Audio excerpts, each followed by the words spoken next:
Welcome, Tolkien fans. Today we're uncovering the shadowy history of one of the most feared and tragic races in all of Middle-earth, the Orcs and their more brutal kin, the Uruks. From their dark origins under Morgoth to their part in Sauron's war machine, we'll take a deep dive into every known detail. So buckle in for a journey through the First, Second, and Third Ages as we explore the origins, breeding techniques, and the terrifying legacy these creatures left behind. The story of the Orcs begins at the dawn of time itself, with the awakening of the Elves. The Elves, known as the Firstborn, first awoke by the shores of Cuiviénen around the year 1050 in the Years of the Trees. While most Elves would later journey west to Valinor under the guidance of the Valar, some remained behind in Middle-earth. These were known as the Avari, or the Unwilling. It was these unfortunate elves that Melkor, the Dark Lord, found and captured. Between the years 1050 and 1495 of the Years of the Trees, Melkor began his twisted work in the fortress of Utumno. Tolkien tells us that orcs were the result of elves being captured and cruelly tortured over long periods, twisted both in body and spirit. This process was one of profound horror. Melkor's malice turned these once immortal, beautiful beings into monstrous, hate-filled creatures. Orcs retained none of the grace or light of their origins, becoming mockeries of Ilúvatar's creations. This corruption happened before the First Age, in the final years of the Years of the Trees. As the First Age dawned, the Orcs became the backbone of Morgoth's war machine. Morgoth established his dominion from the stronghold of Angband, and the Orcs were bred in massive numbers to serve as his primary soldiers in his war against the Valar, elves, and men. The first major conflict in which the Orcs played a pivotal role was the Battle of Lameth, where they fought against the Noldor elves. Though they often suffered heavy losses, Morgoth bred them continuously, and they returned stronger each time. By the mid-First Age, around the year 455, Morgoth launched the Daegor Bragolek, or the Battle of Sudden Flame. Gothmog, the Lord of Balrogs, played a critical role in leading the Orc armies as they spread fire and ruin across Beleriand.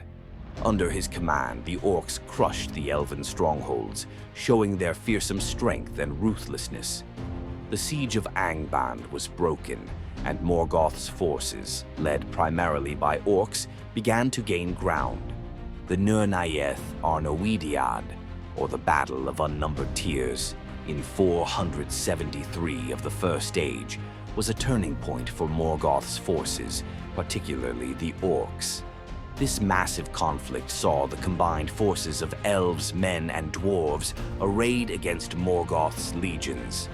The Orcs, led by their chieftains and Gothmog, fought with unparalleled ferocity.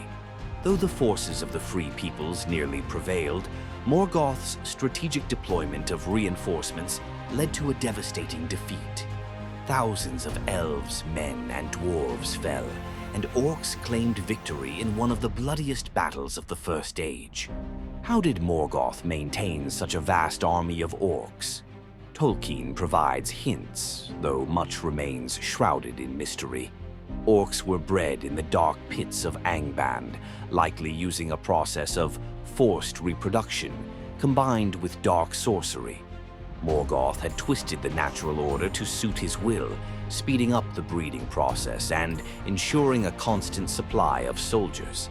Some accounts suggest that Lesser Maiar may have aided in this dark craft, enhancing the physical abilities of certain Orcs to create chieftains and captains capable of leading their armies. With Morgoth defeated at the end of the First Age, many believed that the threat of the Orcs had ended. But Morgoth's lieutenant, Sauron, had survived. In the early Second Age, Sauron began consolidating power in the dark corners of Middle-earth. One of his first moves was to gather the scattered remnants of the Orcs. By this time, the Orcs had reverted to tribal structures, warring among themselves, but Sauron imposed his iron will upon them, creating a disciplined force. Sauron's true rise to power came around the year 1600 of the Second Age, when he forged the One Ring. With this immense power, he was able to dominate the minds of his orcs, turning them into a highly organized military force. The orcs became builders as well as soldiers, constructing the massive fortresses of Barad-dûr and later Minas Morgul. The War of Sauron and the elves saw the orcs play a key role as Sauron sought to dominate Middle-earth.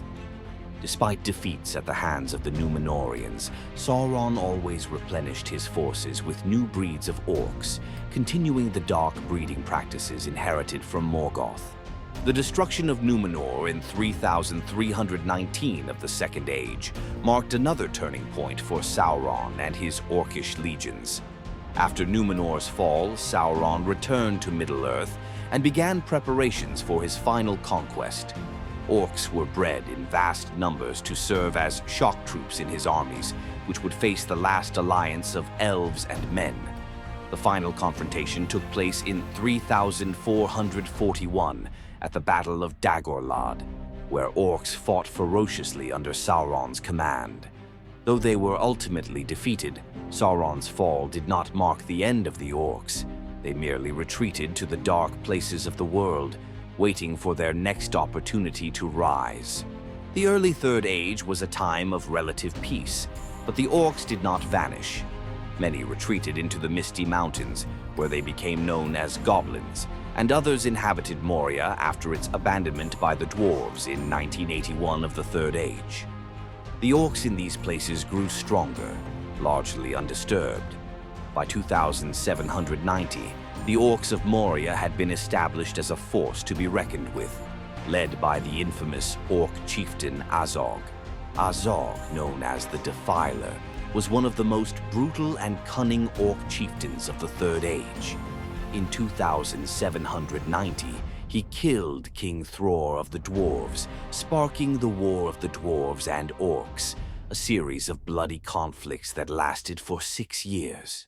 The war culminated in the Battle of Azanulbizar in 2799, where Azog was finally slain by Dain Ironfoot. However, his legacy endured through his son, Bolg, who would later lead the orcs in the Battle of Five Armies in 2941. As Sauron regained strength and took up residence in Mordor around 2941, he began to rebuild his armies of orcs. He introduced more rigorous breeding programs, enhancing the orcs' size and strength. Around the same time, Saruman, who had secretly turned to the dark side, began his own breeding experiments in Isengard, creating the Uruk-Hai. These new breeds were larger, stronger, and could withstand daylight, a trait that gave them an edge over traditional orcs. Saruman's Uruk-Hai were a blend of orcs and men, designed to be the ultimate soldiers for the war that was to come. During the War of the Ring, orcs were at the forefront of every major conflict. They laid siege to Gondor, launched brutal attacks on Rohan, and engaged in the Battle of the Black Gate. The Uruk-Hai, under Saruman's command, nearly succeeded in overrunning Helm's Deep, showcasing their formidable strength and discipline.